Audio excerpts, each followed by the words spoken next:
بسم اللہ الرحمن الرحیم۔ محترم ناظرین حضرات، آپ کی اصلاح اور دینی معلومات کے اضافے کے لیے مکتب توعیت الجالیات الغات سعودی عرب پیش کرتے ہیں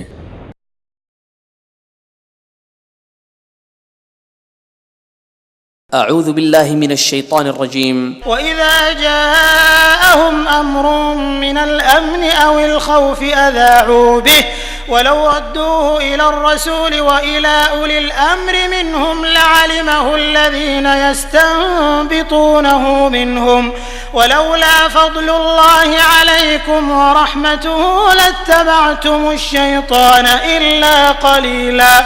اور جب کوئی امن کی یا خطرے کی خبر ان تک پہنچتی ہے تو اسے فوراً اڑا دیتے ہیں، اور اگر وہ اسے رسول یا اپنے کسی ذمہ دار حاکم تک پہنچاتے تو وہ ایسے لوگوں کے علم میں آ جاتی جو اس سے صحیح نتیجہ اخذ کر سکتے ہیں، اور اگر اللہ کا فضل اور اس کی رحمت تمہارے شامل حال نہ ہوتی تو تم ماں سوائے چند لوگوں کے شیطان کے پیچھے لگ جاتے۔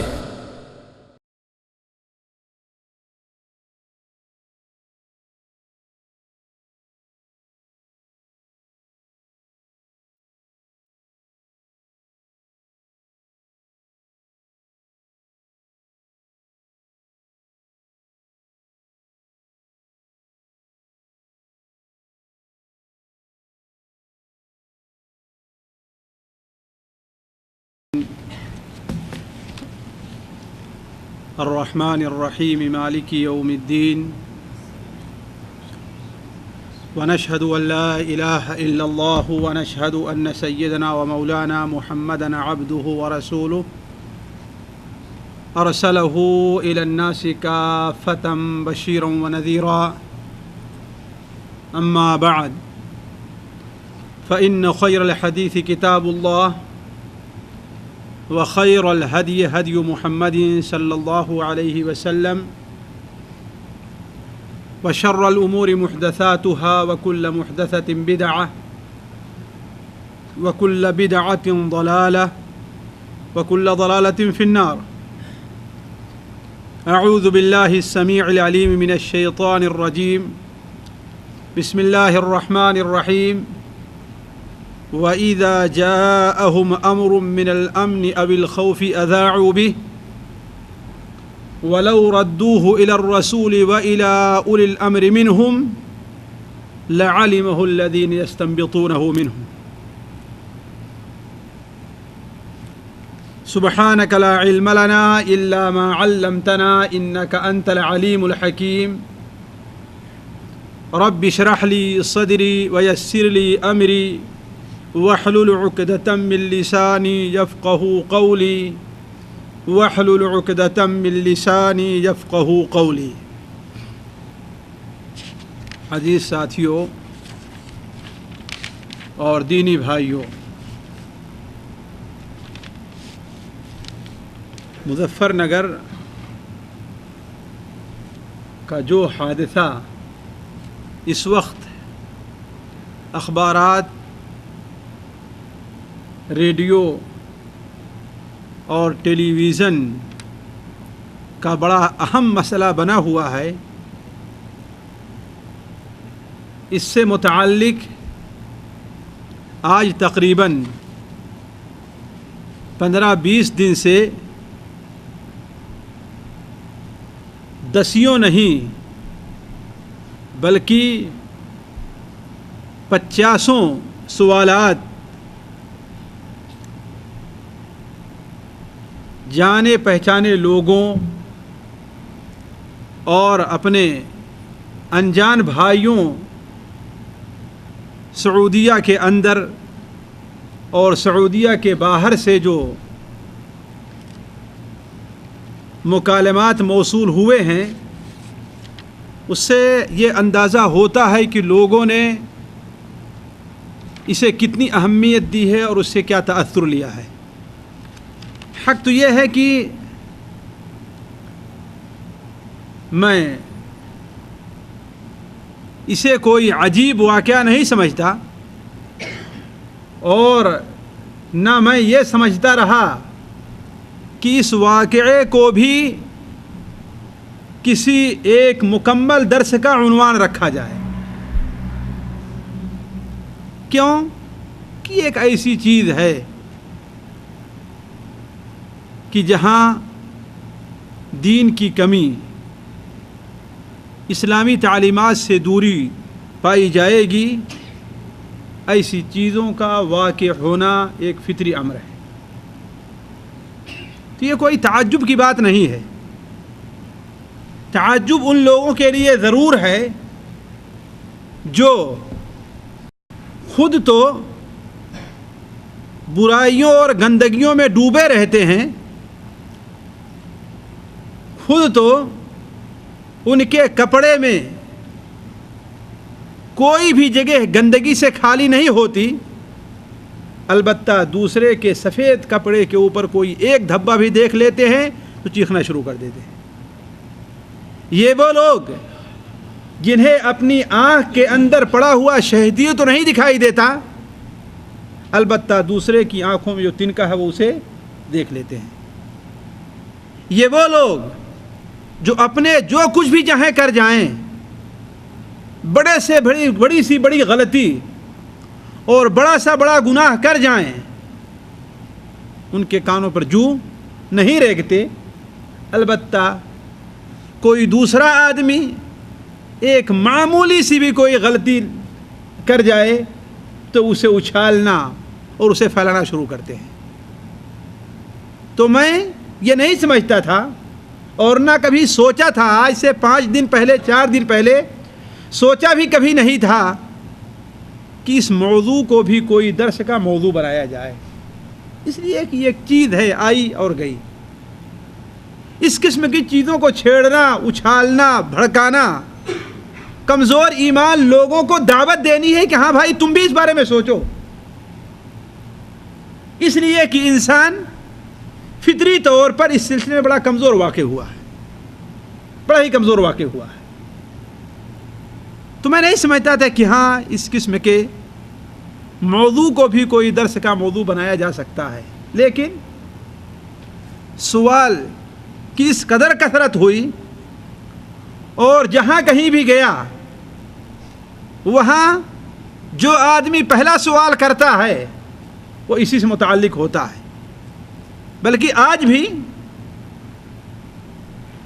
2-1 کالیں آئیں، ایک کال بڑی دور ابھا سے آئی تو فوراً میرے ذہن میں خیال آیا کہ ہو نہ ہو سوال اسی حادثے سے متعلق ضرور ہے. صاحب نے کہا کہ ہاں 2-1 سوال کرنے ہیں. ہم نے کہا کیجئے.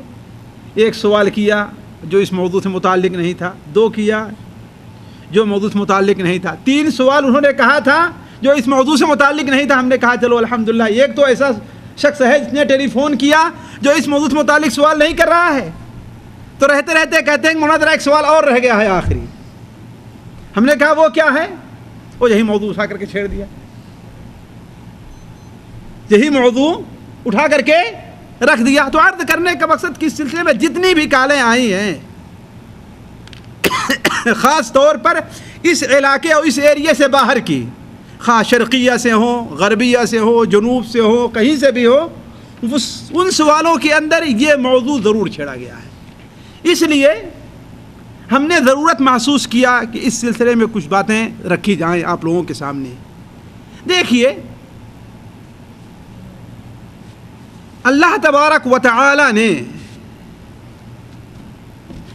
اس دنیا کے اندر کوئی بھی ایسا معاشرہ نہیں رکھا ہے جو غلطیوں اور برائیوں سے پاک ہو. خاص طور پر شہوت کا جو معاملہ ہے اس سلسلے میں جہاں کہیں دین کے اندر کمی واقع ہوگی وہ چیز زوروں پر آئے گی، خواہ وہ شہوت مال کی شہوت ہو، خواہ وہ شہوت ریاست کی شہوت ہو، یا وہ شہوت جنس کی شہوت ہو. جہاں کہیں بھی انسان کا تعلق اللہ سے کم ہوتا جاتا ہے، یہ تعلق جو شہوت کے ذریعے شیطان سے جڑتا ہے وہ اتنا ہی آگے بڑھتا، اتنا ہی تیز ہوتا جاتا ہے، اور لوگ اس کے اندر اتنا ہی آگے. لیکن تھوڑا یا کم یہ چیز ہر معاشرے میں ضرور موجود رہا کرتی ہے۔ اللہ کے رسول صلی اللہ علیہ وسلم سے پاک معاشرہ کوئی نہیں ہوگا، آپ سے بہتر زمانہ کسی کا زمانہ نہیں ہوگا، لیکن اس معاشرے کے اندر بھی اکے دکے ایسے حادثات پیش آئے ہیں، تو اس کا انکار نہیں کیا جاتا۔ لیکن اصل جو تعجب کی بات ہے وہ یہ ہے کہ آخر یہ شور و غوغا جو مچ رہا ہے اس کی اصل وجہ کیا ہے؟ کہیں اس کے پیچھے کوئی سیاسی چال تو نہیں ہے، کہیں اس کے پیچھے دین سے نفرت، دین سے بغاوت، دین سے بغض تو نہیں ہے، کہیں اس کے پیچھے اپنی کوئی پرانی دشمنی اور پرانی عداوت تو نہیں ہے جو نکالی جا رہی ہے؟ کیا یہ حادثہ صرف ایک حادثہ نہیں بلکہ اس حادثے کے پیچھے کوئی چال تو نہیں ہے؟ کہ سوال یہ ہے کہ آخر یہ شور و غوغا کیوں ہو رہا ہے؟ کیا یہ دنیا میں کوئی پہلا واقعہ ہے؟ کیا ایسا واقعہ صرف ہندوستان میں پیش آیا ہے اور ایسا واقعہ صرف مسلمانوں ہی کے اندر پیش آیا ہے، غیر مسلموں میں نہیں پیش آیا؟ جبکہ میں سمجھتا ہوں کوئی بھی شخص کتنا بھی معمولی علم رکھنے والا ہو وہ اسے اچھی طریقے سے جانتا ہے کہ اس قسم کے حادثات مسلم معاشرے میں کم اور دوسرے معاشروں کے مقابلے میں بہت کم پائے جاتے ہیں۔ ابھی چند ہفتہ پہلے جو ہم نے درس دیا تھا اس سلسلے میں کہ جو اس قدر زنا بالجبر ہو رہا ہے، لڑکیوں کا اغوا ہو رہا ہے، آخر اس کی وجہ کیا ہے؟ شریعت نے اور اسلام نے اس کے روک تھام کے لیے کیا اصول اور کیا ضابطے رکھے ہیں؟ اور یہ چیز غور کرنے کی ہے اور سننے کی ہے۔ کیسٹ شاید مل جائے ان لوگوں کے پاس، اسے لے کر کے آپ لوگ دیکھ بھی لیں گے اور سن لیں گے کہ آخر شریعت نے اس پر روک لگانے کے لیے کیا اصول رکھے ہیں۔ اس میں ہم نے یہ بات رکھی تھی کہ وہ معاشرہ اور وہ ملک جو اپنے کو دنیا کا سب سے متمدن، سب سے تہذیب یافتہ ملک کہتا ہے، اس ملک کے اندر ہر 45 اور 43 سیکنڈ پر ایک زنا بالجبر ہوا تھا۔ یہ وہ ہے جس کی رپورٹ لوگوں تک پہنچی ہے۔ کتنا؟ ہر 45 سیکنڈ پر، منٹ بھی نہیں ہے، ہر 45 سیکنڈ کے اوپر ایک زنا بالجبر ہو رہا ہے۔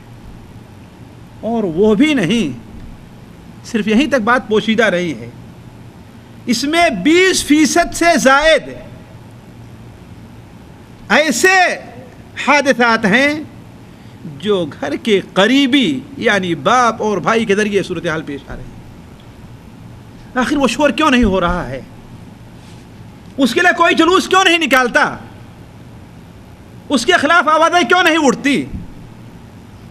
1990 کی بات ہے، یہ اخباری حقائق ہیں کم سے کم، جس کا انکار نہیں کر سکتے آپ لوگ، لیکن میں یہی کہتا ہوں کہ اخبار کی بات ہے، اس میں حق اور ناحق دونوں کا امکان ہے، لیکن اخباری حقائق جو ہیں وہ 1990 کا معاملہ ہے۔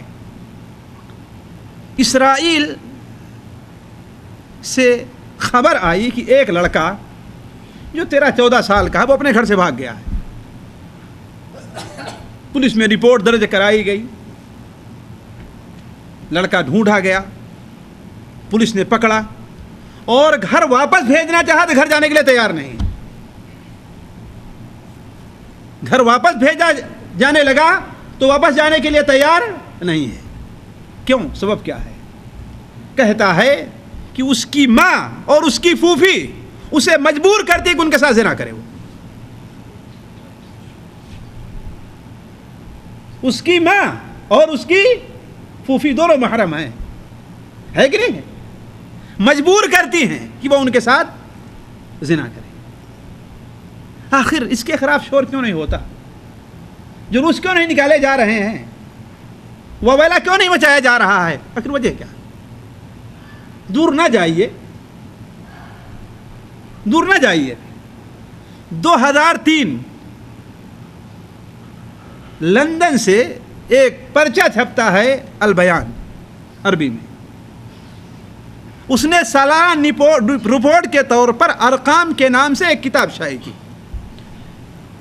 اس کے اندر اس نے لکھا مجلہ النور کے حوالے سے کہ ہندوستان کے اندر، دوسرے ملکوں کو چھوڑ دیجیے، ہندوستان کے اندر 50% لڑکیوں کے ساتھ زیادتی کی جاتی ہے. کتنا؟ 50%. اور ان کی عمر 18 سال سے نیچے رہا کرتی ہے، اوپر نہیں ہے. اور اس میں بھی 17% وہ ہیں جو اپنی باپ کی ہوس کا شکار بنتی ہے. کون ہے وہ؟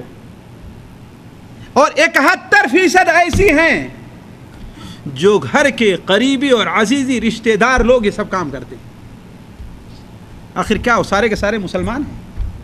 قطعاً نہیں ہے. میں نے کہا اس میں نہیں ہوں گے، لیکن سارے کے سارے کیا یہ باتیں ان سے لوگوں سے چھپی ہوئی ہیں؟ جو آج آزادیہ نسواں کا یا اپنے حقوق کا مطالبہ کر رہے ہیں، ان سے چھپی ہوئی ہیں باتیں. لیکن آخر کیوں شور کیوں نہیں مچ رہا ہے؟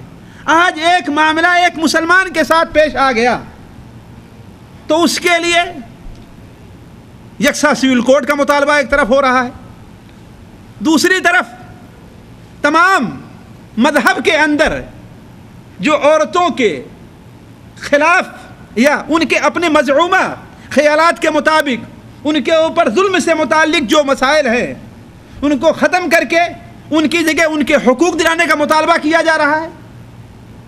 کہیں یہ کہا جا رہا ہے کہ اس بارے میں ہم شریعت کی بات ماننے کے پابند نہیں ہیں. کہیں یہ کہا جا رہا ہے کہ ہم مرکزی حکومت سے مطالبہ کرتے ہیں کہ اس بارے میں کوئی جلدی قدم اٹھائے اور اس فلاں عورت کا حق دلائے. آخر کیوں یہ شور ہو رہا ہے؟ وجہ کیا ہے؟ حق جو ہے وہ یہ ہے کہ عربی کے اندر ایک مثل مشہور ہے، لا لحب علی بل لبغض معاویہ.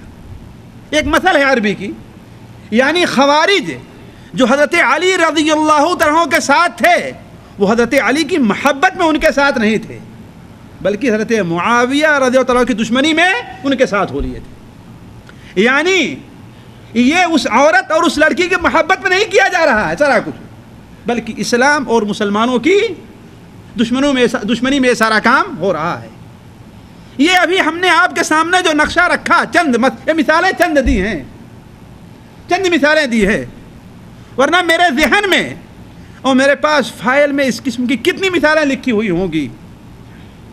بلکہ ایک اور مثال دیتے چلوں، اسی 1990 کے اندر اسرائیل کی ایک 18 سالہ لڑکی نے بیان دیا کہ میرے باپ نے میرے ساتھ زبردستی کی، حتیٰ کہ شادی کے بعد ہی مجھے مجبور کرتا رہا اپنے ساتھ سونے پر.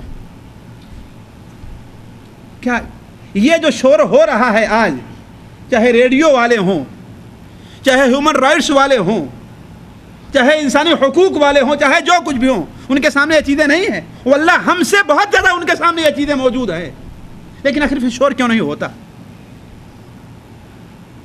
کم سے کم اس عورت کو اس کے سامنے جو فتویٰ آیا ہے اسے اپنی شوہر سے جدا ہو کر زندہ رہنے کا حق تو دیا گیا ہے کہ زندہ رہ سکتی ہے نا.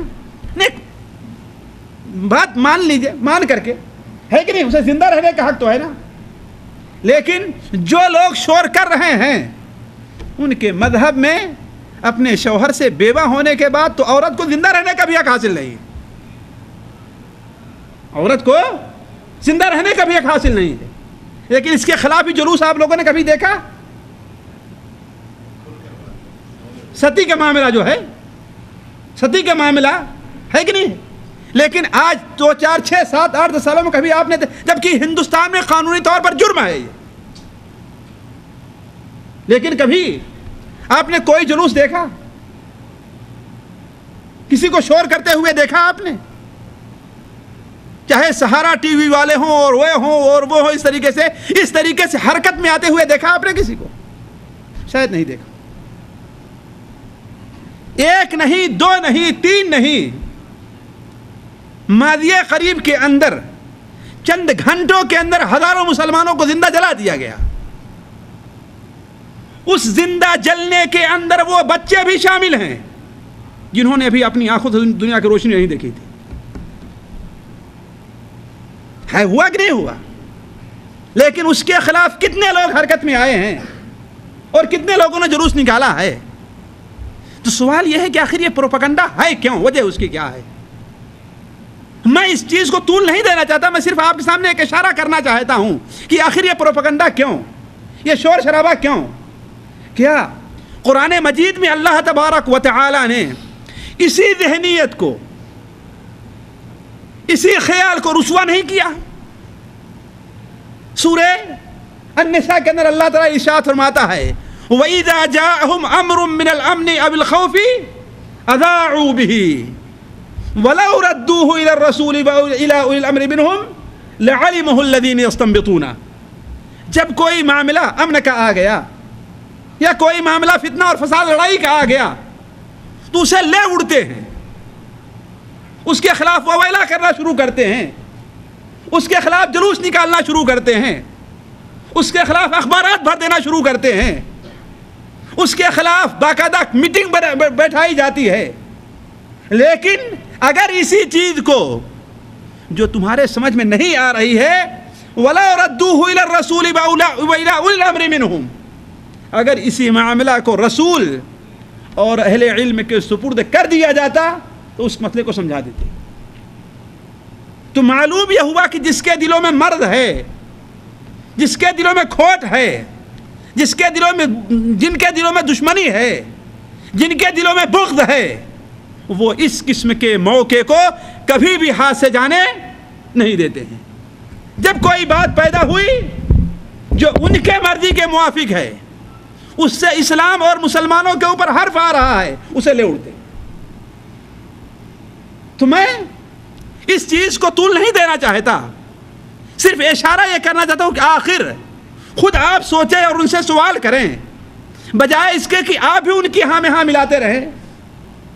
ہاں لوگوں نے کیسے فتویٰ دے دیا، یہ مسئلہ کیسے ہو گیا؟ اس کا مطلب ہے کہ صحیح اسلام کے اندر عورتوں کے اوپر ظلم ہے، اسے ختم ہونا چاہیے۔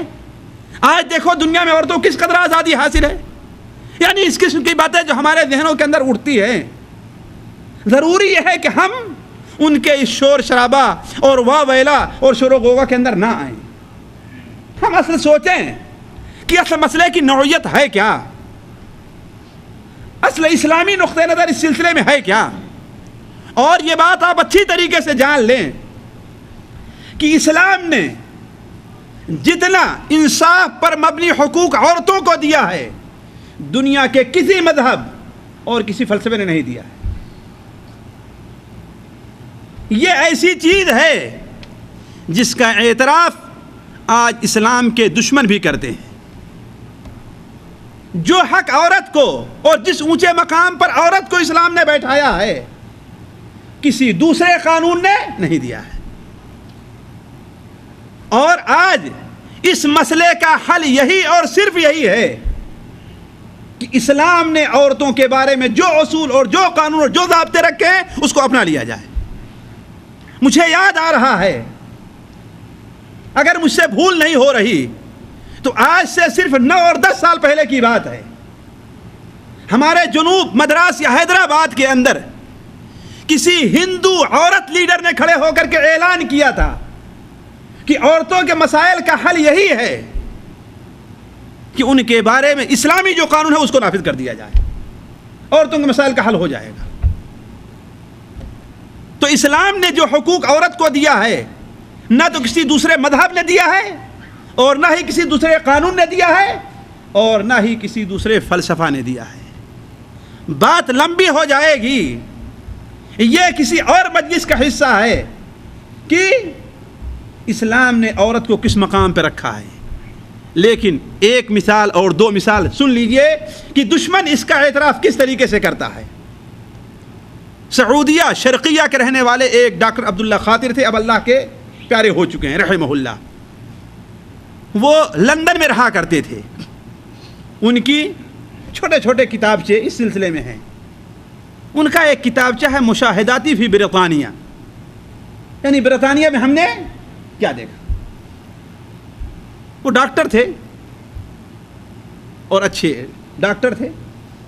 وہ بیان کرتے ہیں کہ ایک بار میں اپنے کمرے میں داخل ہو رہا تھا تو کیا دیکھتا ہوں گھر میں کہ ایک بوڑھی عورت ہے اور اپنا سامان اپنے ہاتھ سے اٹھائے ہوئے لے کر کے وہ جانا چاہتی ہے، لے کر کے جانا چاہتی ہے. تو جس طریقے سے ہمارے یہاں اصول اور رواج ہے آپ جانتے ہیں کہ کوئی بوڑھی عورت رہتی تو اس کی مدد کرنا ہر انسان اپنے لیے فخر سمجھتا ہے نا، جبکہ ان کے یہاں یہ تصور نہیں ہے. یہ تصور ان کے یہاں نہیں ہے.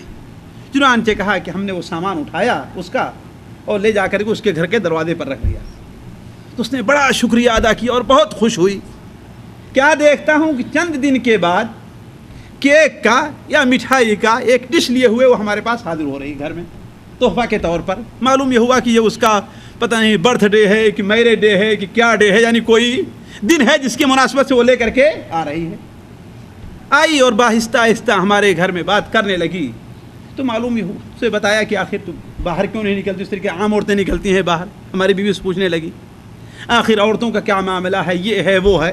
تو بتایا کہ ہمارے ہاں عورت کے بارے میں جو اصل اصول ہے وہ یہ ہے کہ بوڑھی ہو گئی تو اس کی خدمت کرنے کے لیے اس کے پوتے اس کے نواسی وغیرہ ہوتے ہیں، اس سے بڑی ہے تو اس کے بچے ہوتے ہیں، چھوٹی ہے تو اس کا باپ ہے اس کا بھائی ہے. تو اس نے کیا جواب دیا؟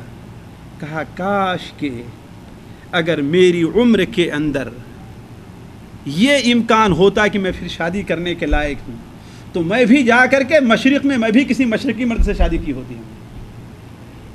ہم نے بھی کسی مشرقی مرد سے شادی کیا ہوتا. لبنان کے اندر ابھی ایک صاحب زندہ ہیں باقاعدہ حیات، اچھے کاتب ہیں، یوسف العظم. ان کی میں ایک بار کیسے سن رہا تھا، وہ اپنا سفر کا واقعہ بیان کر رہے تھے کہ سفر میں گئے ہمارے خیال سے پیرس کے اندر، تو ایک ٹیکسی پر بیٹھنا چاہے تو ٹیکسی وہ کون چلا رہی تھی؟ لڑکی چلا رہی تھی. ظاہر بات ان کے یہاں یہ نہیں چلائے گی تو کھائے گی کہاں سے؟ اس لیے کہ نہ تو اس کو باپ پوچھتا ہے اس کا، نہ بھائی پوچھتا ہے. اور عام دوستوں کا حال یہ ہے کہ کوئی 2 دن 4 دن رہ کر کے اسے چھوڑ کر کے چلا جاتا ہے. واللہ اس ماحول اور معاشرے کے اندر عورت کی بے عینی مثال کیا ہے؟ ایک کپڑے جیسی ہے کہ انسان پہنتا رہا پہنتا رہا پہنتا رہا، جب گندا ہویا دھولا نہیں، اس کو اٹھا کر کوڑے میں ڈال دیا. بے عینی یہی مثال عورت کی ہے، کسے استعمال کرتے رہے کرتے رہے کرتے رہے، جب طبیعت بھر گئی چھوڑ کر کے چلے گئے. بے عینی یہی مثال عورت کی ہے کہ آپ کے نزدیک اس ثوب کی، اس قمیص کی، اس کرتے کی بھی اہمیت زیادہ ہے کہ اس کی آپ حفاظت کرتے ہیں، اسے بچاتے ہیں، اسے پھٹنے نہیں دیتے، گندا ہوتا اسے دھولتے ہیں، لیکن ان کے نزدیک یہ چیز نہیں. میں یہیں کسی بڑے داعی کے کیسے سن رہا تھا کہ کسی عربی جو وہاں جا کر کے متجنس رہ گئے ہیں، ان سے کسی لڑکی نے کہا کہ میں تم سے شادی کرنا چاہتی ہوں.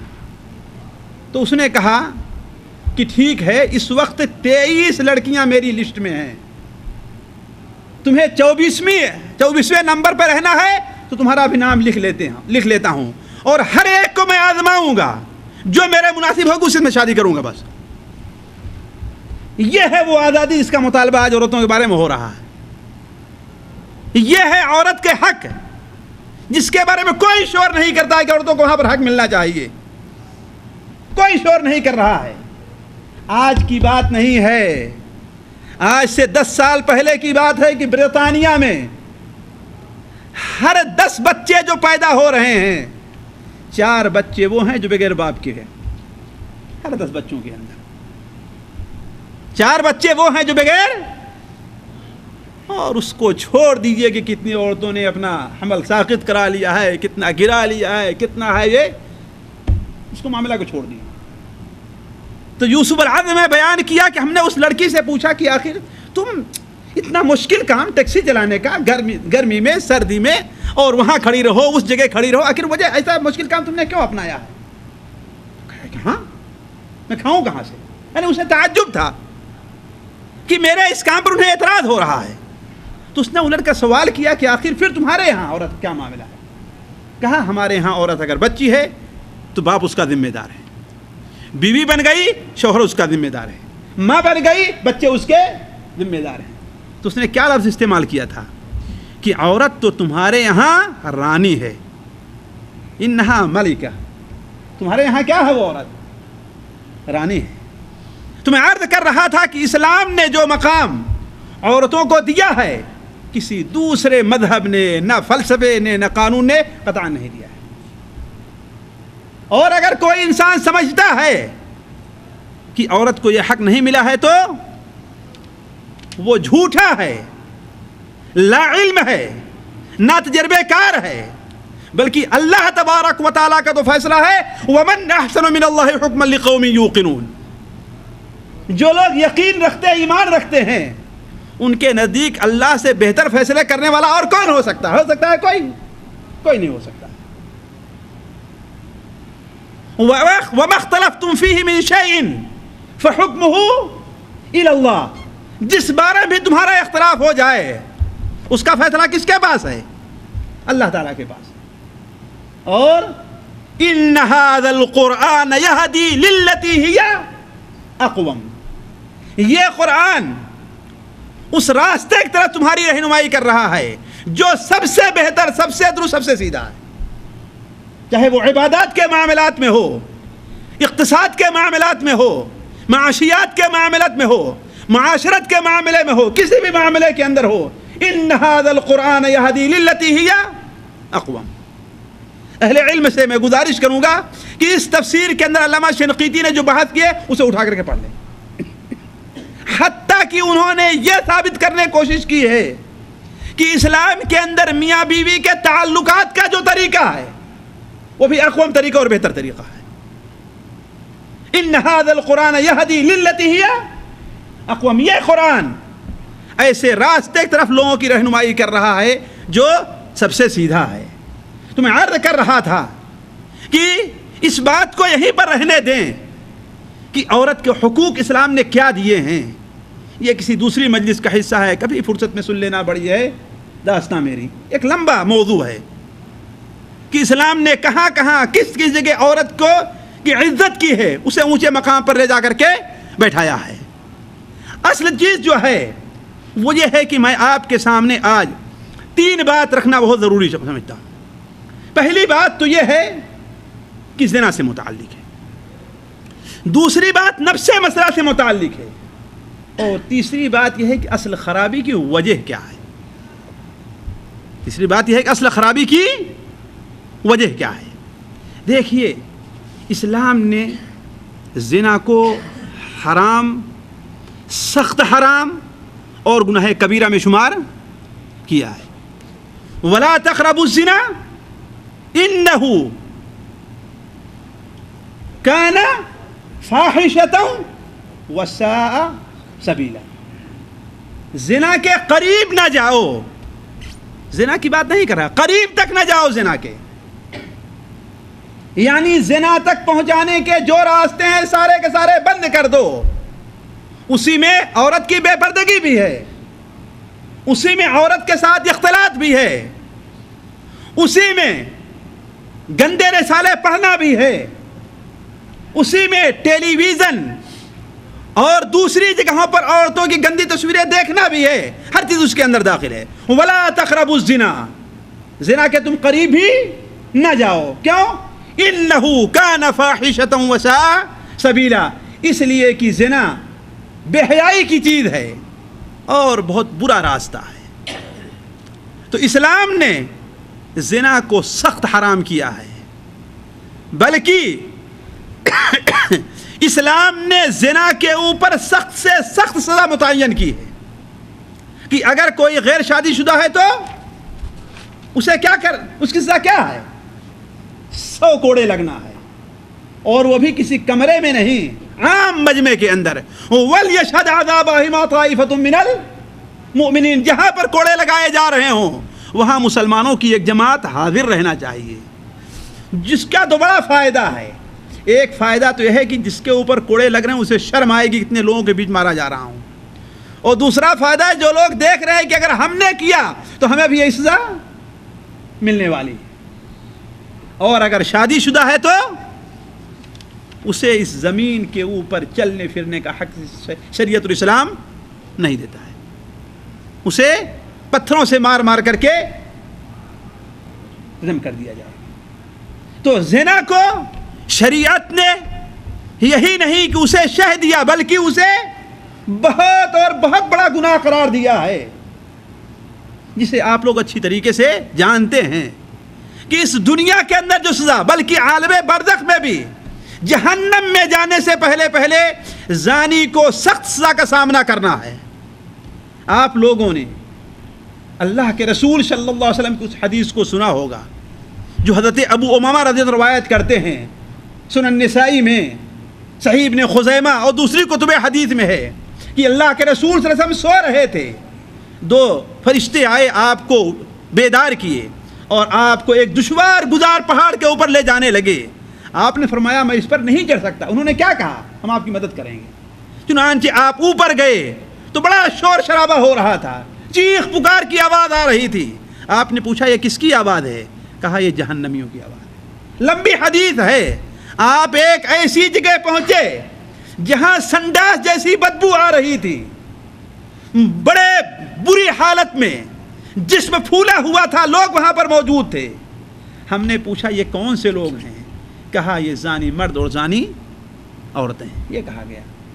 تو اللہ تبارک و تعالیٰ نے زنا کو بہت ہی برا فعل قرار دیا ہے. اور زنا جہاں پر برا فعل ہے اس کے درجات اور اس کے مراتب بھی ہیں. خود ہی آپ سوچ لیجئے کہ ایک آدمی شراب پیے شراب کھانے میں، اور وہی آدمی شراب پیے مین بازار میں آ کر کے، اور وہی آدمی شراب پیے مسجد میں بیٹھ کر کے. فرق ہے کہ نہیں؟ تینوں میں فرق ہے. ایک ہی کام، ایک ہی گناہ ہے، لیکن تین جگہ جو کیا جا رہا ہے تینوں کا حکم کیا ہوگا؟ الگ الگ ہوگا. اسی طریقے سے زنا اگر کوئی کسی اجنبی عورت سے کرے، غیر شادی شدہ، تو اس سے بڑا گناہ یہ ہے کہ کوئی آدمی کسی شادی شدہ عورت سے زنا کرے. اور کسی شادی شدہ عورت سے زنا کرے اس سے برا گناہ یہ ہے کہ کوئی اپنے پڑوس والی عورت سے زنا کرے. اور اپنی پڑوس والی عورت سے زنا کرنے سے بڑا گناہ یہ ہے کہ کوئی آدمی اپنے محرم عورتوں سے زنا کرے. اور اللہ کے رسول صلی اللہ علیہ وسلم نے اس چیز کو بڑے واضح طور پر بیان کر دیا ہے. چنانچہ امام بخاری رحمہ اللہ اپنی کتاب الادب المفرد میں نقل کرتے ہیں کہ اے لوگوں یہ بتاؤ زنا کے بارے میں تم کیا کہتے ہو؟ تو صحابہ نے عرض کیا کہ اللہ اور اس کے رسول نے اسے حرام قرار دیا ہے.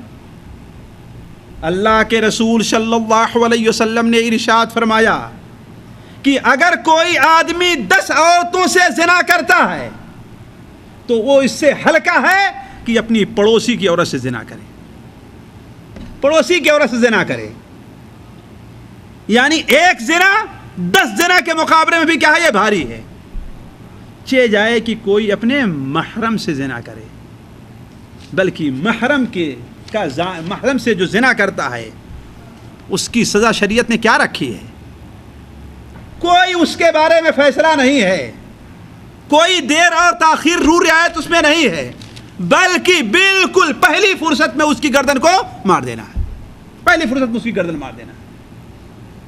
سنن ابو داؤد وغیرہ میں حضرت نعمان ابن بشیر کی شاید روایت ہے، ہمارے خاص نعمان ابن بشیر نہیں ہیں، میرے ذہن سے شاید ان کا نام نکل رہا ہے، کوئی صحابی ہیں. وہ بیان کرتے ہیں کہ میں بکریاں چرا رہا تھا تو کیا دیکھتا ہوں کہ اللہ کے رسول صلی اللہ علیہ وسلم نے ایک گروہ بھیجا ہے لوگوں کا جس کے سردار میری ماموں کو بنایا ہے، میرے ماموں کے ہاتھ میں جھنڈا ہے. ہم نے پوچھا یہ کہاں جا رہے ہیں؟ کہا یہ جا رہے ہیں اس شخص کے پاس اسے قتل کرنے کے لیے جس شخص نے اپنے باپ کی بیوی سے شادی کر لی ہے. کس سے؟ اپنے باپ کی بیوی سے. کہا میں دیکھ رہا تھا ایک گروہ کے اندر وہ لوگ داخل ہوئے, ایک شخص کے بارے میں پوچھا, اسے نکالا, اس سے کوئی سوال نہیں ہے, کوئی پوچھ گچھ نہیں ہے, بلکہ اسے لا کر کے لوگوں کے سامنے قتل کر دیا. تو عرض کر رہا تھا کہ زنا برا ہے, قبیح ہے, کبیرہ گناہوں میں داخل ہے, اس کے اوپر سخت سزائیں ہیں, اللہ تعالیٰ اس کی دعا قبول نہیں کرتا. اس کے ساتھ ساتھ اگر کوئی آدمی اپنے پڑوسی کے ساتھ یا اپنے محرم کے ساتھ زنا کرتا ہے تو اس زنا کی قباحت اور بڑھ جایا کرتی ہے. اب ہم آتے ہیں دیکھیے نفس مسئلہ کی طرف کہ جو یہ مسئلہ چھڑا ہوا ہے آخر اس کی صحیح صورتحال کیا ہے. شرعی نقطۂ نظر سے جو کچھ ہم نے بڑے بڑے اہل علم کے کلام صحابہ کرام سے لے کر کے آج تک مطالعہ کے بعد جس نتیجے پر پہنچا ہوں وہ کیا ہے.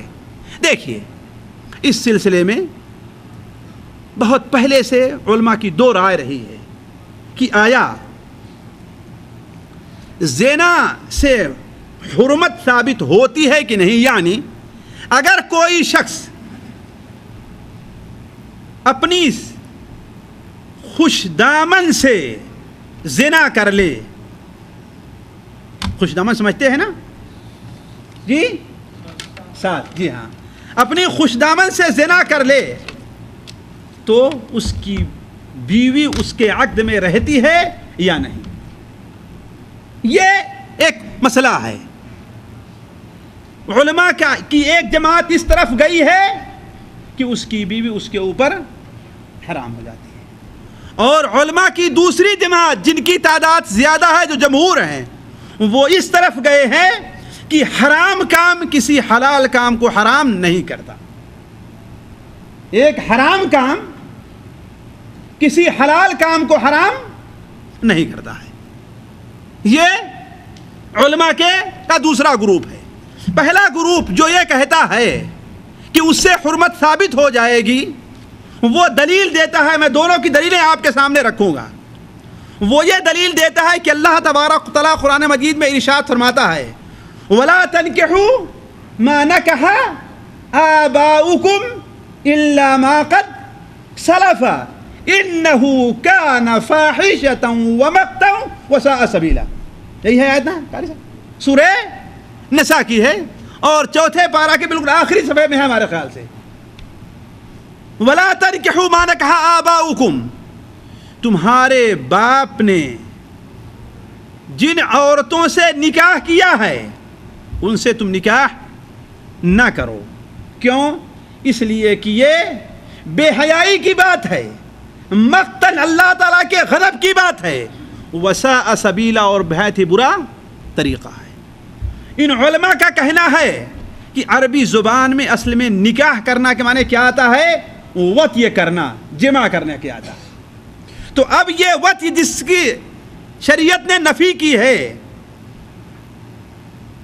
اس کے اندر چاہے جائز ہو وہ بھی شامل ہے, ناجائز وطی ہو وہ بھی شامل ہے. یعنی اگر کوئی آدمی کسی عورت سے زنا کر لیتا ہے تو اس کی ماں اور اس کی بیٹی دونوں اس کے اوپر حرام ہو جائیں گی.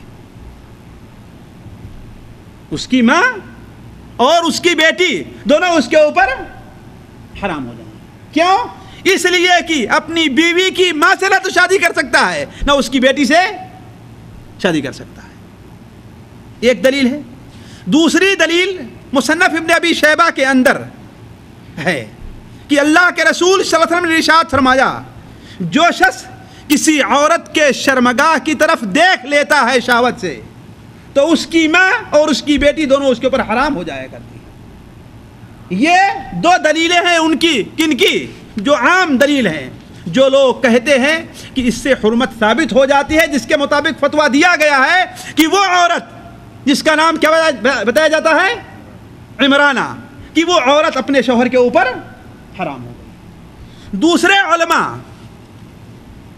جو امام شافعی یعنی امام ابو حنیفہ کا پہلا مسئلہ کہ امام حنبل کا ہے اور دوسرا مسئلہ امام شافعی, امام مالک اور دوسرے علماء کا ہے, وہ یہ کہتے ہیں کہ نہیں, زنا سے حرمت ثابت نہیں ہوتی. ان کی پہلی دلیل قرآن مجید سے یہ ہے کہ اللہ تبارک و تعالیٰ نے جہاں اسی صورت کے اندر یہ بیان کیا کہ نسب سے کون کون عورتیں حرام ہیں، یعنی 7 عورتیں، سسرالی رشتے سے کون کون سی عورتیں حرام ہیں، یہ 7 عورتیں، یہ 3 عورتیں، یا رضاعی دودھ پینے سے کون کون عورتیں حرام ہیں، یہ 7 عورتیں۔ اس کے بعد اللہ تعالیٰ ارشاد فرماتا ہے وَأُحِلَّ لَكُم مَّا وَرَاءَ ذَلِكُمْ، اس کے علاوہ جو عورتیں ہیں تمہارے لیے حلال ہے بشرطے کہ مہر ادا کر کے ان کے ولی کی رضامندی سے تم شادی کر لو۔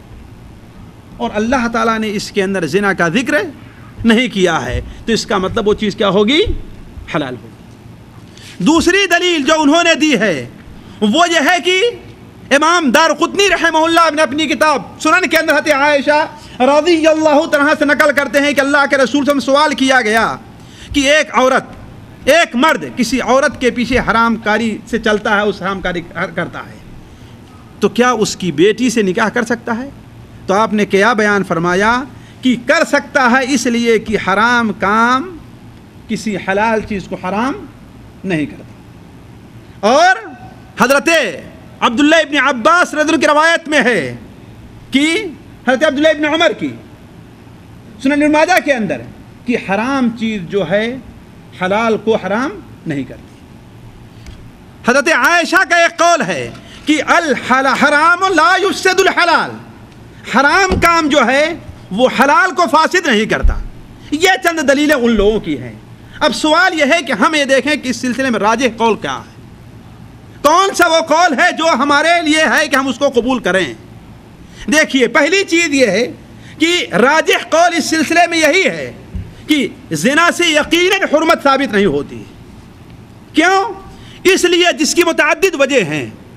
قرآن مجید نے سسرالی رشتے کا ذکر کیا، نسبی رشتے کا ذکر کیا، رضاعی رشتے کا ذکر کیا، لیکن زنا کا ذکر نہیں کیا۔ اس کے بعد یہ فرما دے اس کے علاوہ جو عورتیں ہیں تمہارے لیے حلال ہیں۔ اور معلوم یہ ہے کہ زنا نکاح سے قطعاً مختلف ہے، قطعاً مختلف ہے۔ مثال کے طور پر یہ بتائیے، 2 مثالیں میں دیتا ہوں، ذرا غور کریں گے، خاص طور پر پڑھے لکھے لوگ۔ ایک عورت کو اس کے شوہر نے 3 طلاق دے دی، اس کے اوپر حرام ہو گئی نا، حرام ہو گئی نا۔ اب جب تک وہ کسی دوسرے شوہر سے شادی نہ کر لے وہ اپنے پہلے شوہر کے لیے حلال ہوگی، حلال ہوگی۔ جیسے قرآن مجید میں اللہ تعالیٰ ارشاد فرماتا ہے فَإِن طَلَّقَهَا فَلَا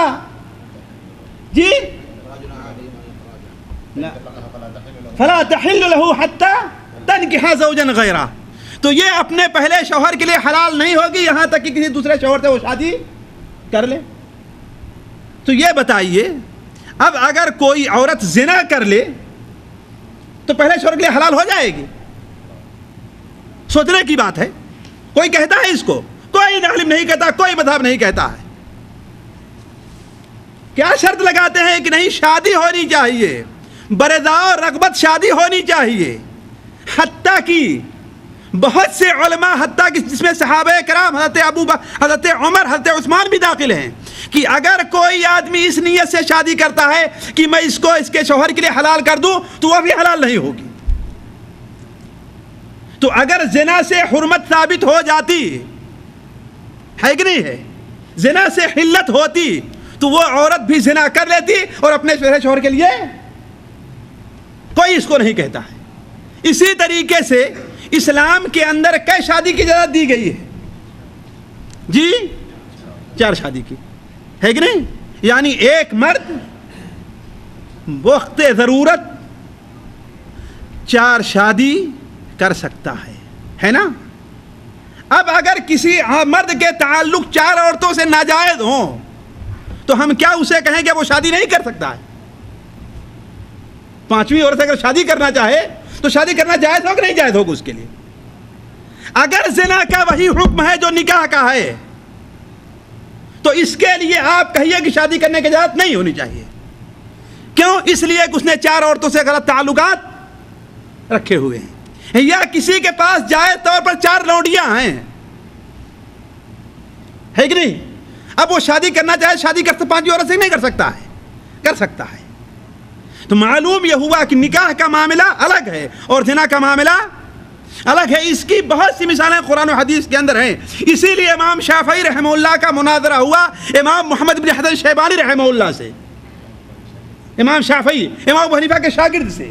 اور امام شافعی نے جب یہ بات رکھی تو امام محمد بن حسن شیبانی نے کہا کہ ہاں آپ کی بات صحیح ہے, آپ کی بات صحیح ہے. اسے امام شافعی رحمہ اللہ نے اپنی کتاب علوم کے اندر اور امام ابن القیم رحمہ اللہ نے اپنی کتاب اعلام الموقعین کے اندر بھی نقل کیا ہے, اور اس کا ترجمہ جالیات موجود ہے, اٹھا کر کے دیکھ لیں گے. امام ابو حنیفہ رحمہ اللہ کے شاگرد ہیں. تو عرض کرنے کا مقصد کی پہلی چیز وجہ ہم دوسرے مذہب کو راجع اس لیے قرار دے رہے ہیں کہ قرآن نے جہاں پر رضائی, سسرالی اور نسبی رشتے سے عورتوں کو حرام کیا ہے اس کے اندر زنا کو نہیں دیا. دوسری چیز یہ ہے کہ زمانے جاہلیت میں زنا بہت عام تھا, ہے کہ نہیں؟ بہت عام تھا, کوئی رکاوٹ اس کے اوپر نہیں تھی. حتیٰ کہ اس معاشرے کے اندر عیب سمجھا ہی نہیں جاتا تھا جس طریقے سے آج دنیا کے بعد معاشرے ہیں بدبخت کہ وہاں پر عیب نہیں سمجھا جاتا. اور دور نہ جائیے, وہ ہمارے ہاں بھی یہ بلا پہنچ چکی ہے. ابھی پچھلے جمعے کی آپ لوگوں نے اخبار دیکھا ہوگا, دہلی ہاسپٹل کا معاملہ پڑھا ہی نہیں پڑھایا آپ لوگوں کہ ایمرجنسی وارڈ کے اندر جہاں پر مریض موت و حیات کی کشمکش میں ہے, وہاں پر دو نالائق ڈاکٹروں نے ایک عورت کے ساتھ, ایک لڑکی کے ساتھ رنگ لینیاں مناتے ہوئے پکڑے گئے. جبکہ اسی طریقے سے ایک مریض اس کے ساتھ اس کی نگرانی نہیں کی کہ اس کا انتقال ہو گیا, اور ان بدبخت ڈاکٹروں کو کوئی اس کی پرواہ نہیں ہے, اپنی رنگ لینیوں کے اندر وہ مشغول ہیں. جب پولیس کو خبر آئی تو وہ دونوں کھڑکی سے کود کر کے بھاگ گئے. لڑکی پکڑی گئی تو لڑکی نے کہا میں تو یہاں اپنی خوشی سے آئی تھی, لہذا اس سے پولیس نے کوئی طرد نہیں کی, اسے چھوڑ دیا. اس کے خلاف کوئی واویلا نہیں مچا رہا ہے, کوئی جلوس نہیں نکال رہا ہے جی, کوئی شور شرابہ نہیں ہو رہا ہے. چلو بھائی رضامندی سے آئی جاؤ, اسے چھوڑ دیا اور ڈاکٹر بھاگ گئے. انہیں کہا تھوڑا سا کیس چلے گا, یہ چلے گا, دوبارہ اپنی ڈیوٹی پر واپس آ جائیں گے. حالانکہ یہ بدبخت اس لائق ہے کہ ان کے لیے جلوس نکالا جائے, مطالبہ کیا جائے گورنمنٹ سے کہ اس مریض کے بدلے انہیں قتل کیا, ان کے اوپر جرمانہ لگایا جائے کہ جو ان کی کوتاہی سے ہر آدمی اپنی موت سے مرتا ہے, اس میں کوئی شک نہیں ہے. لیکن سبب کون بنا ہے؟ یہ نالائق بنے ہیں. لیکن اس طرف کوئی توجہ نہیں. کیوں؟ اگر یہی اسلام اور مسلمانوں کا مسئلہ ہوتا تو وَإِذَا جَاءَهُمْ أَمْرٌ مِّنَ الْأَمْنِ أَوِ الْخَوْفِ أَذَاعُوا بِهِ, تو اسے لے کر کے اڑ کھڑے ہوتے. تو عرض کرنے کو زمانے جاہلیت کے اندر زنا بہت عام تھا اور یہ چیز کثرت سے پائی جاتی تھی, حتیٰ کہ لوگ اس سلسلے میں شادی کرنے سے متعلق کسی چیز کی پرواہ نہیں کرتے تھے. لیکن اسلام نے اس سلسلے میں کوئی پابندی نہیں لگائی کہ ہاں زنا جس لڑکی سے کیا ہے اس کی ماں اس کے اوپر کیا ہے, حرام. نہیں, کوئی پابندی اس کے اوپر نہیں لگائی. اس کا مطلب یہ ہے کہ جس سلسلے بارے میں اسلام خاموش ہے, اگر عادات کا معاملہ ہے تو وہ چیز جائز ہے. تیسری وجہ کہ حضرت عبداللہ ابن عباس جو بڑے پائے کے صحابی ہیں, صحیح سند سے ان سے ثابت ہے کہ ان سے جب اس سلسلے میں سوال کیا گیا کہ ایک شخص اپنی خوشدامن سے اپنا منہ کالا کرتا ہے تو کیا اس کی بیوی اس کے اوپر حرام ہو گئی, تو انہوں نے کہا کہ اس نے 2 حرمت کو پامال کیا ہے, اس سے اس کی بیوی اس کے اوپر حرام نہیں ہوگی. یہ صحیح سند سے ثابت ہے. اس کے علاوہ امام بحقی رحمہ اللہ کہتے ہیں, اور اب تک مجھے کسی صحابی سے اس بارے میں کوئی صحیح سند سے کوئی بات معلوم نہیں ہوئی اس کے خلاف. اور 5ویں وجہ یہ ہے کہ جو لوگ حرمت کے قائل ہیں ان سے بڑے احترام سے کہہ رہا ہوں کہ ان کی دلیل کے اندر کوئی وزن نہیں ہے. کیوں؟ پہلی چیز جو ان کی دلیل بنائی ہے انہوں نے کہ تم نکاح ان عورتوں سے نہ کرو جن سے تمہارے باپ دادا نے نکاح کیا ہے. تو پہلا سوال تو ہے کہ آیا یہ آیت کب نازل ہوئی اور کیوں نازل ہوئی؟ اس لیے کہ جب آیت کا سبب نزول معلوم ہو جائے تو اس کا مفہوم آسانی سے متعین کیا جا سکتا ہے۔ سبب نزول اس کا یہ ہے، حضرت عبداللہ ابن عباس بیان فرماتے ہیں کہ زمانے جاہلیت کے اندر یہ رواج تھا کہ جب باپ کا انتقال ہوتا تھا تو آپ اچھی طریقے سے جانتے ہیں کہ اس زمانے میں ایک سے زائد شادی کرنے کا رواج تھا، اور بسا اوقات باپ ہوتا تھا 70 سال کا اور بیوی ہوتی تھی 17 سال کی۔ اسے آج بھی اہل بادیہ کے اندر یہ چیز عام ہے کہ نہیں ہے؟ تو اب اگر باپ کی عورت خوبصورت رہا کرتی تھی تو بیٹا کہتا چلو تمہارے انتقال کے بعد میرے حصے میں تو آنے ہی والی ہے، اور شادی کر لیتے تھے۔ بلکہ باپ کی بیوی کو بطور میراث قبول کرتے تھے وہ لوگ، اسی لیے اللہ تعالیٰ فرمایا وَلَا تَرِثُ النِّسَاءَ كَرْهًا، عورتوں کو زبردستی میراث نہ بناؤ تم لوگ۔ تو حضرت عبداللہ ابن عباس بیان فرماتے ہیں کہ چونکہ زمانے جاہلیت میں یہ رواج تھا کہ باپ کی شادی کی ہوئی عورت سے لوگ شادی کرتے تھے، اس لیے اللہ تعالیٰ نے کیا بیان فرمایا؟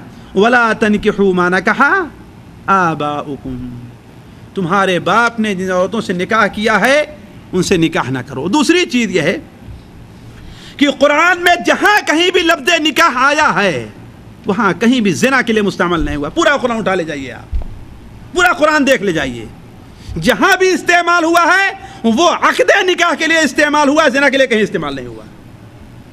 کہ یعنی جس کے ہمارے ہاں جس کو کہتے ہیں تم سے شادی نہ کرو، اور ہمارے ذہن میں یہ خیال آیا تو میں اپنے خاص مکتبے میں دیکھنے لگا تو میرے پاس اردو کے 10 سے زائد ترجمے موجود ہیں، قرآن مجید کے ترجمۃ المعانی 10 سے زائد موجود ہیں، جس میں حنفی کے بھی ہیں، دیوبندی کے بھی ہیں، بریلوی کے بھی ہیں، اہل حدیث کے بھی ہیں، اگلوں کے بھی ہیں، پچھلوں کے بھی ہیں، ہر ایک کے ہیں۔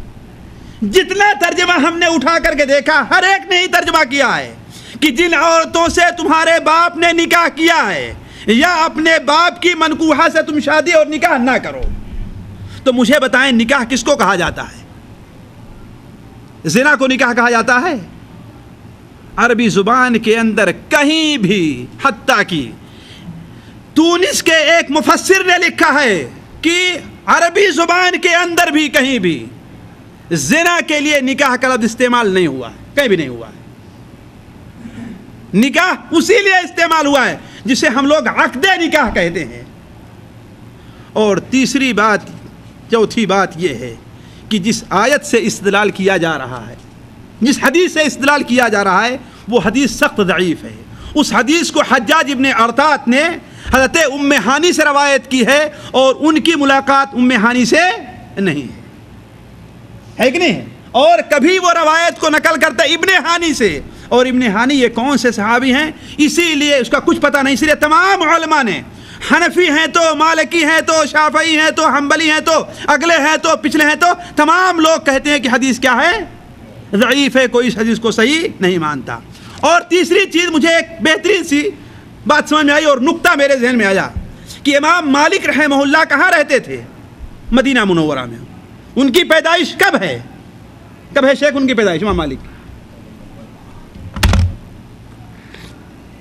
جی ہاں، سن 93 ہجری یا 94 ہجری میں ان کی پیدائش ہے امام مالک رحمہ اللہ کی۔ یعنی جب ان کی پیدائش ہوئی تو بھی صحابہ کرام کیا تھے؟ زندہ تھے۔ امام مالک رحمہ اللہ اپنی کتاب موطا امام مالک میں تفصیل کے ساتھ لکھتے ہیں کہ یہ چیز جو حرمت کی بیان کی جا رہی ہے وہ زنا سے متعلق نہیں ہے۔ یعنی اگر کوئی آدمی کسی عورت سے زنا کرتا ہے تو اس کی مائیں اور اس کی بیٹیاں اس کے اوپر حرام نہیں ہوگی۔ اسی کے اوپر ہمارے یہاں رواج چل رہا ہے اور ہم نے اپنے یہاں لوگوں کو اسی پر عمل کرتے ہوئے پایا ہے۔ گویا معلوم یہ ہوا کہ حضرت مالک کے زمانے تک تابعین وغیرہ کا عمل اسی پر رہا ہے کہ زنا سے حرمت ثابت نہیں ہوتی۔ اس لیے ساتھیوں اصل مسئلہ یہی ہے، حقیقت سچ یہ ہے کہ زنا سے حرمت ثابت نہیں ہوتی۔ اس چیز کو لوگوں کے سامنے پیش کرنے کی ضرورت ہے، اور جن لوگوں نے یہ کہا ہے ہم انہیں اس لیے نہیں کہتے کہ ہاں انہوں نے جان بوجھ کر کے ان سے غلطی ہوئی ہے، نہیں بلکہ ان کی ایک اجتہادی غلطی ہے جنہوں نے زنا سے حرمت کو ثابت کیا۔ زنا سے حرمت ثابت نہیں ہوتی ہے۔ اب آخری نقطے پر ہم آتے ہیں، جبکہ وقت کافی ہو گیا اس کو صرف پڑھ کر کے سنائیں گے، اس لیے کہ 10 منٹ میں اپنی بات ختم کرنا چاہتا ہوں کہ اصل خرابی کی وجہ کیا ہے۔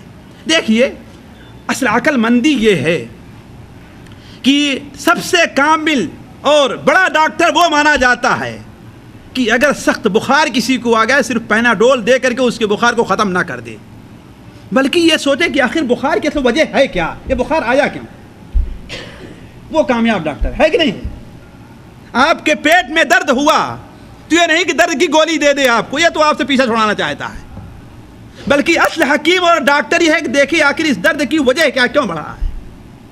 اسی لیے یہ خرابی جو پیدا ہو رہی ہے کہ اپنی بیٹی جیسی عورت کے ساتھ کوئی شخص منہ کالا کر رہا ہے، بدبخت ہے، تو شرعی اعتبار سے ظاہر بات ہے کہ اس کو اس معاشرے میں چلتے پھرتے رہنے کی اجازت نہیں ہے۔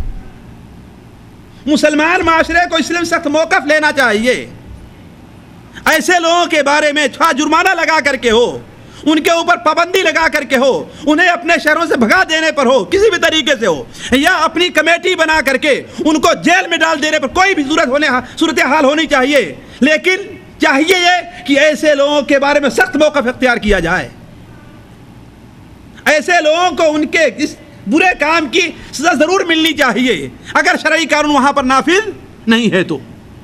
یہ نہیں کہ صرف شور کر دیا جائے کہ ہاں بھائی اس کی بیوی تو اس کے نکاح سے نکل گئی، اب ٹھیک ہے اپنے بیٹے کے ساتھ نہیں رہے، اپنے شوہر کے ساتھ نہیں رہے، اپنے شوہر کے ساتھ رہے گی، یہ اس قسم کی باتیں کرنا، شور کرنا، یہ مسئلے کا حل نہیں ہے۔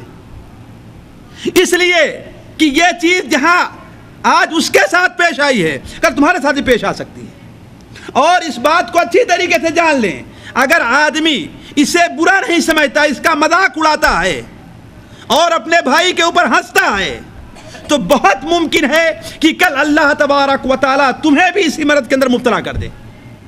مجھے ایک آدمی کے بارے میں اچھی طریقے سے یاد ہے کہ ایک بار اس قسم کا کوئی واقعہ پیش آ گیا، تو مولوی صاحب کو بلایا گیا، یہ ہے توبہ تلہ، یہ معاملہ ہوا، تو رات کو واپس آ رہے تھے، اجالی رات تھی، لوگوں سے کہتے ہیں کہ ارے کیا معاملہ ہے، جو چاہو سو کر جاؤ، مولوی کو بلا کر کے ایک مرغا کھلا تو معاملہ صاف ہو جائے گا۔ اس طریقے سے آج بھی لوگ کہتے ہیں، مذاق اڑاتے ہیں۔ واللہ چند مہینے بھی نہیں گزرے تھے کہ ان کے بارے میں سنا گیا کہ اپنی بہو کے ساتھ انہوں نے بھی ایسا کام کیا۔ لا تظہر الشماتہ بأخیک، اپنے بھائی کے اوپر ہنسو نہیں، ہے کہ نہیں ہے؟ ہو سکتا ہے کہ اللہ تعالیٰ اسے اس سے محفوظ رکھے اور تمہیں اس گناہ کے اندر مبتلا کر دے، ہے کہ نہیں ہے؟ تو یہ مسئلے کا حل نہیں ہے، بلکہ سوچنا چاہیے اصل خرابی کی وجہ کیا ہے۔ یہ شور کرنا، میٹنگیں کرنا، جلوس نکالنا، یہ مسئلے کا حل نہیں ہے، بلکہ اصل ضرورت یہ ہے کہ ہاں جو ہم نے آشیانہ بنایا ہے وہ شاخ نازک پہ نہیں بلکہ ایک مضبوط ڈال اور ٹہنی کے اوپر ہونا چاہیے۔ یہ نہیں کہ جیسے علامہ اقبال نے کہا ہے کہ تمہاری تہذیب اپنے ہاتھوں خدا پہ ہی خودکشی کرے گی، جو شاخ نازک پہ آشیانہ بنے گا نہ پائیدار ہوگا۔ یہ سب نہ پائیداری کی بات ہے جو شور شرابہ ہو رہا ہے، اصل وجہ اس کی کیا ہے؟ دیکھیے ساتھیوں، سب سے بڑی اس کی وجہ یہ ہے کہ دین کی کمزوری ہے، سب سے بڑی وجہ یہ ہے کہ بددینی ہے، دین سے کمزوری آئی، اللہ کا خوف جاتا رہا، اللہ کے سامنے موجود رہنے کا، اللہ کی ہر بات پر مطلع ہونے کا عقیدہ جہاں کمزور پڑا اور شہوت غالب آئی تو اس قسم کے حادثات ہو جایا کرتے۔ اور اگر اللہ تبارک و تعالیٰ کا تقوی اور دین صحیح طور پر مضبوط ہو تو دین اس قسم کی باتوں سے روکتا ہے۔ آپ لوگوں نے، میں اشارہ کروں گا، سنا ہوگا حضرت عمر رضی اللہ عنہ کو وہ واقعہ کہ رات میں کہیں ٹہل رہے تو دیکھا کوئی عورت شعر پڑھ رہی ہے نا، کوئی عورت عشقیہ شعر پڑھ رہی ہے کہ آج ہمارے شوہر ہوتے، آج کوئی ہوتا، کاش کے جس کے ساتھ میں رات میں گفتگو کرتی اور یہ کرتا کرتی، یعنی لمبا شعر پڑھ رہا، آپ لوگوں نے بار بار سنا ہوگا، ہے نا۔ تو اس نے کیا کہا تھا اس شعر کے اندر؟ فواللہ لولا اللہ لا رب غیرہ لحرک من هذا السریر جوانب، واللہ اگر وہ اللہ جس کے علاوہ کوئی رب نہیں ہے آج نہ ہوتا، یعنی اس کا خوف نہ ہوتا، تو آج اس چارپائی کے پہیے اور بازو ہلتے نظر آتے۔ لیکن اس نے غلط کام ہر چیز میں کی، اس کے اندر جذبہ موجود ہے، چھوڑا ہے کیوں؟ اس لیے کہ اللہ تعالیٰ کا خوف ہے۔ امام ابن رجب رحمہ اللہ نے اپنی کتاب تحقیق معنی اخلاص کے اندر کہ لا الہ الا اللہ کا کہ جب دل کے اندر بالکل جاگزی ہو جائے اور اللہ کا ہر بات پر مطلع ہونا کا یقین ہو جائے تو انسان کی زندگی میں انقلاب کس طریقے سے آتا ہے۔ وہ نقل کرتے ہیں کہ کسی صحرا کے اندر کسی مرد نے کسی عورت کو چھیڑنا چاہا تو عورت بات ماننے کے لیے تیار نہیں ہوئی۔ کہا کہ اللہ کے بندی کیوں ڈر رہی ہو، کیا ہے؟ کوئی یہاں تھوڑی دیکھ رہا ہے، صرف یہاں تو تارے ہمیں اور تمہیں دیکھ رہے ہیں اور کوئی نہیں دیکھ رہا ہے۔ تو اس عورت نے کیا کہا کہ اچھا یہ بتاؤ تاروں کو بنانے والا کہاں ہے؟ وہ تو ہمیں تمہیں دیکھ رہا ہے۔ اَيْنَ مُكَوْكِبُهَا، تاروں کا بنانے والا پیدا کرنے والا کہاں گیا ہے؟ وہ تو ہمیں تمہیں دیکھ رہا ہے۔ تو عرض کرنے کا مقصد کہ جہاں بددینی آتی ہے، دین سے دوری آتی ہے، اس قسم کے غلط کام انسان سے سرزد ہوتے ہیں۔ دوسری چیز یہ ہے جس کے اندر اچھے برے نیک اور ہر قسم کے لوگ ملوث ہیں، وہ یہ ہے کہ پروقار لباس کا عدم استعمال ہے۔ آج ہمارے گھروں سے، ہمارے ماحول سے عزت اور پروقار لباس ختم ہو چکا ہے۔ ایسی لباس پہنا جاتا ہے کہ لباس پہننے کے بعد عورتیں ننگی نظر آتی ہیں۔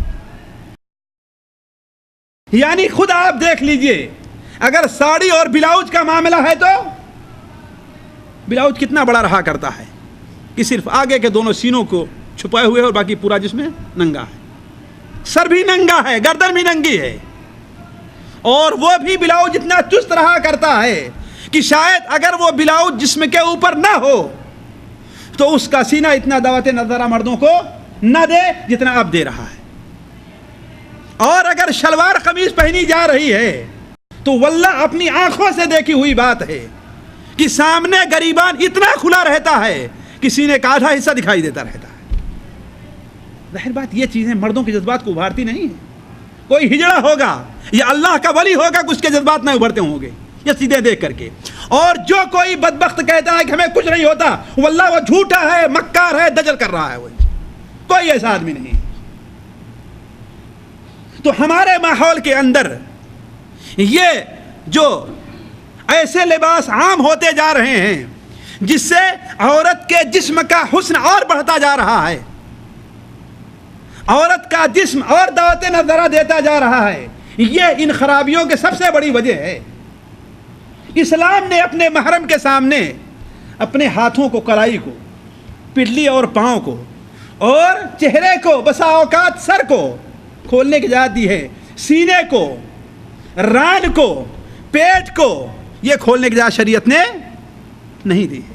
وَلْيَضْرِبْنَ بِخُمُرِهِنَّ عَلَى جُيُوبِهِنَّ، چاہیے عورتوں کو کہ اپنے سینے کے اوپر دوپٹہ ڈال لیا کریں، اس لیے کہ جب سر پر رہیں گی تو کیا ہے، یہ نہیں کہ ایسا چھوڑ دیں جس سے زمانے جاہلیت میں عورتیں چلا کرتی تھیں۔ آج تو دوپٹہ ہوتا ہی نہیں، دوپٹہ ہوتا صرف گلے میں رکھنے کے لیے ہوتا ہے، سر پہ رکھنے کے لیے نہیں رہا کرتا ہے کہ نہیں ہے؟ بلکہ شریعت کیا حکم دیتی ہے کہ سر پہ رکھے تو یہ اس طریقے سے دوپٹہ ڈال لیا کریں، جہاں ہے کہ نہیں؟ جو پرانے لوگ ہیں اور دیہاتوں میں رہتے ہیں وہ جانتے ہیں کہ عورتیں کس طریقے سے، اگرچہ چہرہ ان کا کھلا رہا کرتا تھا لیکن کتنا پروقار ان کا لباس ہوا کرتا تھا۔ اور یہ ایسی چیز ہے جسے غیر مسلم بھی اس وقت محسوس کر رہا ہے۔ یہ جمعہ جو گزرا ہے یہ نہیں، اس سے پہلے جمعہ والا اردو نیوز اٹھا کر کے دیکھ لیجئے کہ بامبے یونیورسٹی کی طرف سے کیا قانون پاس ہوا ہے کہ لڑکیاں اب یونیورسٹی کے اندر شلوار قمیض کے علاوہ نہ آیا کریں۔ کیوں؟ وجہ کیا ہے؟ کہا کہ وہ ایسا لباس پہنتی ہیں جو چھوٹا رہا کرتا ہے، اس سے مردوں کی توجہ ان کی طرف بڑھتی ہے، اور یہی وجہ ہے کہ ہندوستان میں زنا بالجبر کی شرح بڑھتی جا رہی ہے۔ شریعت اپنا قانون منوا لیتی، چاہے زبردستی منوائے، مجبور ہو کر کے مانو گے، لیکن مانو گے۔ مجھے اچھی طریقے سے یاد ہے کہ میں اس وقت ہندوستان میں تھا، یہ 78 یا 79 کی بات ہے۔ کانپور سے ایک پیپر نکلتا تھا سیاست، اس کے اندر کسی مغربی، کسی یورپی ملک، ہمارے خیال سویڈ ہے، اس کے وزیر ٹریفک کا یہ بیان چھپا کہ لڑکیاں بازاروں میں اپنی ران کو کھلی ہوئی نہ نکلا کریں، یعنی اتنا چھوٹا اسکرٹ نہ پہنے کہ ان کی ران کھلی ہوئی ہو۔ کیوں؟ وجہ کیا ہے؟ اس نے کہا کہ جب ایسی لڑکیاں نکلتی ہیں تو ڈرائیور ان کی طرف متوجہ ہوتے ہیں اور ایکسیڈنٹ ہو جایا کرتے ہیں۔ پھر کیا کہتا ہے بدبخت ہے، اچھا تو مجھے بھی لگتا ہے، وہ اس نے کیا لکھا تھا، اچھا تو مجھے بھی لگتا ہے لیکن لوگوں کی جان میرے اچھا لگنے کے مقابلے میں زیادہ اہم ہے، اس لیے یہ قانون بننا چاہیے۔ تو میں عرض کر رہا تھا کہ اس وقت دوسری وجہ جو سب سے بڑی خرابی کی ہے یہ ہے کہ پروقار لباس کا استعمال نہیں ہے، اور ابداع زینت کے جو حدود ہیں اسے باقی نہیں رکھا گیا ہے، جو اس طریقے سے ابھی ہم نے آپ کے سامنے رکھا کہ بامبے کے۔ تیسری چیز، ایسے لٹریچر اور فلمی رسالوں کا عام ہونا ہے جو زنا کی دعوت دیتے ہیں اور چاروں طرف ابھارتے ہیں، اور عام ہے یہ چیز۔ ایسی گندی گندی تصویریں چھاپیں گے، واللہ اب تو ایسی تصویر چھپنے لگی ہے۔ اس بار ہندوستان میں جا کر کے ہم نے دیکھا کہ آج سے 20 سال پہلے جب ہندوستان میں رہتا تھا، سفر کرتا تھا، تو میرے تصور سے باہر تھی یہ چیزیں۔ ایسی ایسی تصویریں اب رسالوں میں چھپتی ہیں۔ اجا کیا آپ لوگ بھی مرد ہیں، جوان بھی ہیں اور ادھیڑ عمر کے بھی ہیں، سوچیں کیا ان کے جذبات ان تصویروں کو دیکھ کر بھڑکتے نہیں ہیں؟ یقیناً بھڑکتے ہیں۔ بوڑھوں کے بھڑک جاتے ہیں جائے کہ جوانوں کے ہوں۔ دیکھ لیے قاری صاحب بوڑھے ہیں، یہ کہہ رہے ہیں قاری صاحب بوڑھا جوان ہوتا ہے انہیں دیکھ کر کے۔ اور خصوصاً افسانے اور ناولیں جو اس میں نکل رہی ہیں، مجھے یاد ہے کہ آج سے 25-30 سال پہلے گلشن نندا کا کوئی اس طریقے سے ناول ہم نے پڑھی تھی، تو اسی قسم کا کوئی کردار اس نے لوگوں کے سامنے ظاہر کیا تھا کہ ہاں بھائی کوئی لڑکی تھی نابالغ سے پالا، اس نے اپنے گھر میں اس کا چچا بنا، انکل بنا، اور انکل بنتے بنتے اور کچھ بن گیا۔ تو ظاہر بات جب اس قسم کے خیالات لوگوں کے سامنے پیش کیے جائیں گے، اور جب اس عمر کی عورتیں ان کے پاس آئیں گی، ان کے بغل میں بیٹھیں گی، ان کے پاس لیٹیں گی، تو کیا نتیجہ نکلے گا؟ حرام کاری کے علاوہ کوئی دوسرا نتیجہ نکلنے والا نہیں ہے۔ اور چوتھی چیز، حیا سوز اور شہوت انگیز پروگراموں کی کثرت ہے۔ آج جتنے پروگرام ٹیلی ویژن وغیرہ پر پیش کیے جا رہے ہیں، الامان الحفیظ، الامان الحفیظ، یورپ کے ملکوں کو اور اسرائیل کے پروگراموں کو چھوڑ دیا، خود ہمارے ملکوں میں ابھی قریب کی بات لوگوں نے بتایا کہ ایک عام ڈانس کی جگہ میں نہیں بتاؤں گا کہ ہندوستان یا پاکستان کہاں کا واقعہ ہے، لیکن انہی دونوں ملکوں میں ہے، ایک عام جو رقص حال بنا ہوا تھا، مرکز جسے کہتے بنا ہوا تھا، وہاں پر کوئی لڑکی ناچتے ناچتے یہاں تک کہ اس نے اپنے سارے کپڑے کو نکال کر کے پھینک دیا، صرف ایک انڈر ویئر جو نیچے سے پہنے رہ گئی اور کوئی کپڑا اس کے جسم کے اوپر نہیں رہ گیا۔ آخر کیا اس کا اثر نوجوانوں پر ہونے والا نہیں ہے؟ اس کے بارے میں وبیلا کیوں نہیں مچایا جاتا؟ ایسے مرکزوں کو، سینما ہالوں کو، تھیٹروں کو کیوں توڑ نہیں دیا جاتا؟ اس میں آگ کیوں نہیں لگا دی جاتی ہے؟ ایسے پروگرام بنانے والوں کے خلاف جلوس کیوں نہیں نکالا جاتا؟ انہیں اسلام کا دشمن، ملک کا دشمن، نوجوانوں کا دشمن، مجتمع اور معاشرے کا دشمن کیوں نہیں گردانا جاتا؟ یہ ہے اصل سبب جس کی وجہ سے خرابیاں پیدا ہو رہی ہیں۔ اس سلسلے میں توجہ دینے کی ضرورت ہے۔ اور پانچویں چیز یہ ہے کہ مغرب کی اندھی تقلید ہے۔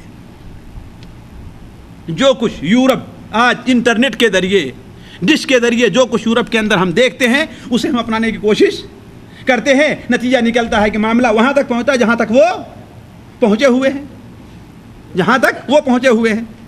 اور چھٹی چیز یہ ہے کہ اسکولوں، آفسوں، بازاروں اور عام جگہوں میں مرد و عورت کا اختلاط ہے، مرد و عورت کا اختلاط ہے۔ دیکھیے، آگ اور پانی دونوں ایک ساتھ اکٹھا نہیں ہو سکتے۔ پٹرول جہاں ہوگا، تیلی جہاں پر پہنچے گی وہ جل جائے گا۔ بعین نہیں، یہی مثال مرد اور عورت کی ہے۔ جہاں دونوں ایک کا دوسرے جسم سے ٹکرائے گا، بالکل آگ پیدا ہوگی اور جلائے گی۔ پورا جلائے یا تھوڑا جلائے، ظاہر میں جلائے یا باطن میں جلائے، اخلاق کو جلائے یا دین کو جلائے، لیکن جلا کر کے جلائے رہے گی نہیں وہ۔ البتہ یہ ہے کہ ہمارا دل، ہمارا ایمان، ہماری عقل اتنی مردہ ہو چکی ہے، ہماری عقلوں پر ایسے پردہ پڑ چکا ہے کہ ہم اسے محسوس نہیں کرتے، ورنہ بغیر جلائے رہتی نہیں ہے۔ اور چھٹی چیز یہ ہے کہ عمومی طور پر دیکھا گیا ہے کہ ہمارے یہاں 40 سال یا 45 سال کا آدمی ہو گیا، اس کا انتقال ہو گیا، 50 سال کا ہو گیا، تو اب اس کے لیے دوسری شادی کیا ہوتی ہے؟ بڑا عیب سمجھا جاتا ہے کہ نہیں؟ بڑا عیب سمجھا جاتا ہے۔ اور عمومی طور پر جو بہوؤں کے ساتھ، بیٹیوں کے ساتھ، میرے سامنے 2-3 اس وقت 3 یا 4 ایسے کیسز ہیں کہ ایسے ہی لوگوں کے پیش آئے ہیں جن کی بیویوں کا انتقال ہو گیا اور وہ بھی اس عمر میں تھے کہ شادی کریں، لیکن ہمارا معاشرہ معاف نہیں کرتا انہیں، کہتا دیکھو اپنی شادی کی فکر کر رہا ہے اور بچے بغیر شادی کے ہیں۔ کہتا کہ نہیں کہتے ہیں لوگ؟ نہیں، ضرورت یہ ہے، گھر کا نگراں ہے، ذمہ دار ہے کہ کوشش کرنی چاہیے کہ وہ پہلے اپنا گھر بسائے، اس لیے کہ اسی کے ذمے اور اسی کی سرکردگی کے اندر گھر کا پورا نظام چلنا ہے۔ اگر وہی گڑبڑ رہا، اسی کو گڑبڑ کر دیا آپ نے، تو معاملہ بگڑنے والا ہے۔ تو یہ متعدد وجہیں ہیں جو اس قسم کی برائیوں کا سبب بنتے ہیں۔ میں اب اپنی بات کو ختم کرنا چاہتا ہوں، حالانکہ ایک صاحب نے ریاض سے تقریباً جو ہے 2 صفحات یعنی 8 سوالوں پر مشتمل جو ہے ایک سوال فیکٹ کے ذریعے بھیجا تھا، لیکن میں جو اس کو ٹال دیتا ہوں، اس کو نہیں چھڑتا، اس لیے کہ تقریباً وقت زیادہ ہو گیا ہے۔ ہمارے بھائی کے پاس اگر کوئی سوال ہے تو وہ سوال کر سکتے ہیں۔